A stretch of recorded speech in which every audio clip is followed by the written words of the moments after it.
आयुष्यात अनेक वेळा गोष्टी आपल्या मनासारख्या घडत नाहीत. आपण एक ठरवतो, पण होतं काहीतरी वेगळंच.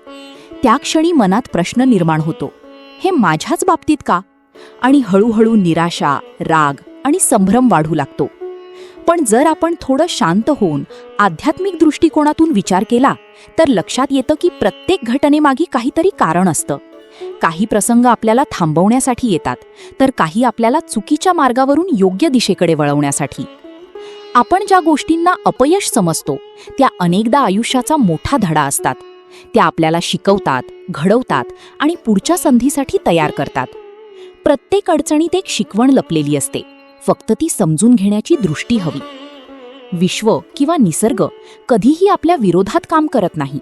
ते नेहमी आपल्या भल्यासाठीच काहीतरी घडवत असतं, पण आपल्याला ते लगेच समजत नाही, म्हणून आपण त्याला चुकीचं ठरवतो. वेळ गेल्यावर मात्र कळतं की जे घडलं ते योग्यच होतं. विश्वावर आणि स्वतःवर विश्वास ठेवणं हीच खरी आध्यात्मिक शक्ती आहे. जेव्हा आपण प्रत्येक परिस्थितीला स्वीकारायला शिकतो, तेव्हा मन शांत होतं आणि निर्णयही अधिक स्पष्ट होतात.